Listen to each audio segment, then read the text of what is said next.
Hello, YouTube, and welcome to another commentary, gaming commentary of mine. I haven't done one of these in a long while because I generally like to think of very, very good and compelling subjects for these things. And now I believe I've gotten one. Well, of course you're gonna know it from the title, since that's probably one of the first things you see.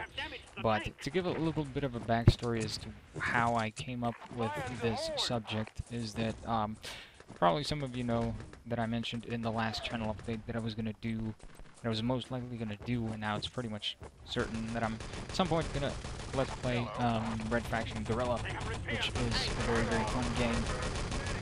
And that reminded me of something that happened after that game was released with its sequel. And there is the magic word, sequel.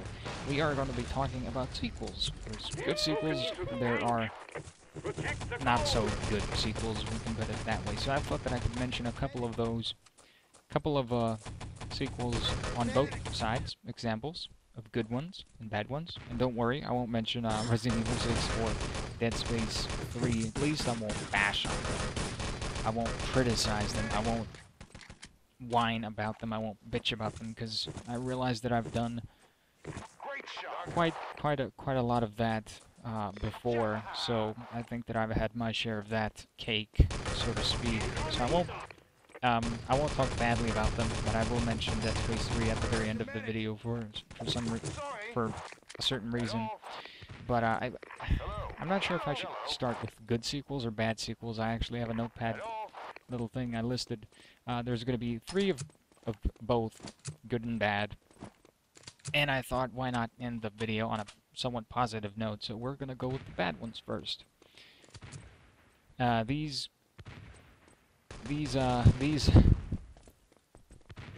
sequels all have one thing in common. I was very much anticipating them all. I was hyped up about them, and for one reason or another, every one of them let me down. And there is even one in the bunch out of the 3 that I didn't even buy, because I'm sorry, now I'm going to mention Resident Evil again. As was the case with Resident Evil 6, I didn't want to buy the game because I didn't like the direction they were taking the game. So I basically voted with my wallet and didn't get the game. But without further ado,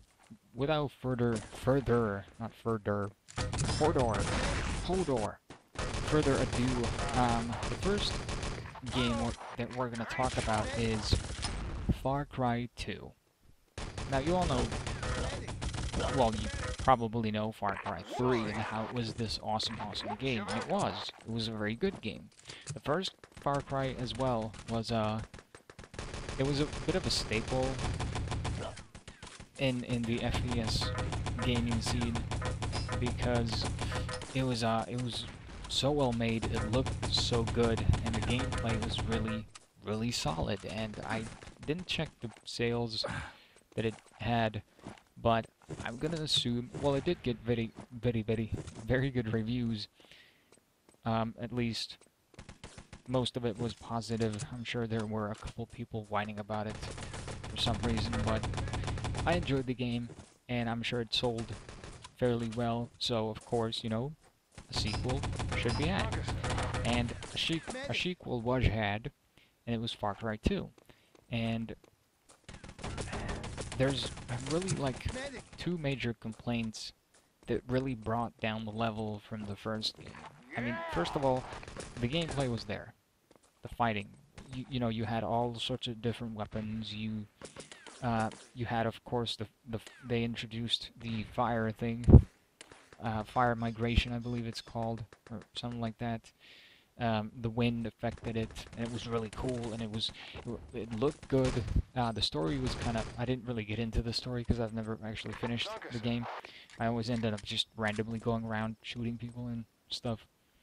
But the major issues that I had with the game, and I'm sure a lot of people share this sentiment, was that getting around the whole map was too fucking boring. Like, most of the time, you just drive around and do nothing else. Like, there's nothing to do. And Far Cry 3, of course, had the fast travel system. Second one had that as well, but it was only at a certain point. Like, there were these bus stops, like, dotted around the game world so that you could go there and, you know, take the bus and go wherever. But if you were out in the middle of nowhere and you had these, like, enemy patrols that would, like, come harass you every now and then, if you had one of those just randomly appear and both of the cars would blow up, you'd be out in the middle of nowhere with no car, and you'd have to walk back to wherever you could find a car. And that could take quite a few minutes, and you'd have absolutely nothing to do. The second problem that I had with it was the malaria thing. Like, your character was, he had malaria, so he had to take pills every now and then. And that was so stupid. I don't know why they did that. I guess it was to, like, create this feeling of tension and this like, oh my god, I'm getting another malaria attack or whatever. I don't have any pills, I need to go get him. But it just ended up frustrating the player because you needed to go back to get pills like every 5 minutes, and it just got really fucking annoying. I mean, otherwise, like I said, the game was good. The gameplay was fun. The combat was fun. But, like, and of course the missions were, for the most part, okay. There were these one types of missions where you had to, like, shoot a convoy or something, destroy it. And they just go around in the same circle, and you'd have, like, eternity to blow them to smithereens. Like, you could go do whatever for 15 hours, and they'd still be circling that same fucking road over and over and over again, waiting, you know, for the player to come kill them. What a miserable fate. But overall, I was fairly disappointed with Far Cry 2. I gotta say that Far Cry 3 is the best of the series, and Far Cry 2, of course, the worst by far. It had a few saving graces. The graphics were good. The gameplay, the combat was fun, and the weapon system was actually really good, and it was you had a lot of choice in terms of weaponry. But the bad things were there, and they were shitty, so that sucked. Second game on the bad sequel list is Force Unleashed 2, the Star Wars game. I'm sure at least some of you know of them. The first one was good. It was certainly not the best game ever. It had a little things here and there that were not so polished. But overall, it was a fun experience, and it was fun to, you know, be this overpowered Jedi or Sith or whatever the fuck he was, Star Killer, I believe it was his name, and it was just fun killing stormtroopers. Like, in the end, you weren't really that overpowered, but it certainly did give you the feeling that you could do anything. Roar, kill stormtroopers, beat Darth Vader, or whatever. And, you know, the story was also good, since, you know, it's Star Wars.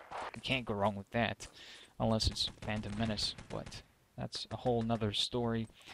So, and I think that I got the Wii version as well of the Force Unleashed, which was that was a lot of fun as well, because you got to do all sorts of hand motions and motion control things. So of course, I was very much expecting a second game. And it came around the time that I had started my YouTube channel. Well, I've had it since 2007, but I had started doing Let's Plays. And at some point I had the idea that I could Let's Play Force Unleashed 2. But I wanted to play it first because it was like one of those games that I really wanted to play. So I did, and when I got to the end, I was genuinely pissed off about the game. Like, it was just, really? That's it? Those 2 words, that's it, summarized how I felt at the end, when the credits started rolling. The reason why I didn't LP it, because it was so fucking short. It only had one downside to the whole game. Like, it looked great, it played great. Sometimes it was a little annoying, because there were a lot of enemies and you'd die a lot. And of course it sounded great. The story was okay. They added a bunch of new Jedi tricks. The mind control was my favorite. Actually, I'm not sure if that was in the first game. I don't think so. But it certainly was in the second game, and that was really fucking fun. But I beat it in like 1 or 2 nights. It was literally 4 or 5 hours long, and You're welcome. I know that the games nowadays are shorter. They're like 8 to 10 hours when they used to be like 15 to 20. Or like before. I guess they've always been like very random in length. But nowadays, the standard, I guess, is 8 to 10 hours. And then longer games are of course longer, and shorter are shorter, but 4 to 5 hours is fucking unacceptable for a game. And the ending was good. I remember I got the bad ending, which was better than the good ending. But still, when the credits rolled, I was so fucking disappointed. Because I had so much fun playing the game, and then it ends up being like 4.5 hours long. It's like, what did I pay for? I don't remember if there was a new Game Plus mode. I think there was, but I didn't even bother because I was just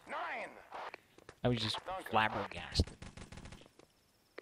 Alright, 12 minutes in, and now it's time for the probably the worst sequel. I can't really say that worst, but one of the worst sequels ever. And this is the one that I haven't played or bought because I just... ugh. Red Faction Armageddon. As I said, Red Faction Guerrilla gave me the idea to do this commentary. Red Faction Armageddon, they just... So for those of you who don't know, Guerrilla had this sprawling, open-world, free-roaming experience. The main catch of the series, the whole series, has been the destruction. Like, you could literally destroy everything and anything, except, of course, the rocks in the ground and whatever. And Red Faction Guerrilla did this so well. You had this open world, you could go anywhere, destroy all the buildings, get salvage, upgrade your weapons, and then go do it again at another place. Like, it's kind of like Just Cause 2. It has a shitty story that you don't really care about, at least I didn't. But the gameplay makes up for it like tenfold. It is so much fun, and after you upgrade your weapons, destruction becomes like even more fun. And it's not too hard, it's not too easy, it's like just perfect. So what do they do with, like, let's picture a developer meeting at Volition Software? I have no idea who made the game. THQ? I didn't know they published it, but still. Okay, so they're talking. Red Faction Guerrilla sold well, got good reviews. What do we do with the sequel? How about take away all the fucking good things, and then make it a tunnel shooter? Because that's what they did. They put it underground. Tunnel fucking shooter. And I remember being so pissed off when I saw the trailers, when I, like, read what they've done with the game. Like, I don't understand why they do it. Like, knowing the story of Guerrilla, it's logical that they put it underground, but still, like, it was taking the best thing out of Guerrilla and just throwing it away. The other good thing, well, the other bad thing, is that they added co-op. I believe the whole story is you can play it in co-op, which would have been perfect for Gorilla. So that was like a slap across the face, like, wow. Here you can have this tunnel shooter, and now you can have co-op, but you can't have co-op in the open world game, because that would be just too cool. It just sucked. I don't know. I went into this rage mode because I was really looking forward to Armageddon after Gorilla was such a fine game. Oh, but it ended up disappointing me so badly. So badly. I'm not sure if I should make these two separate videos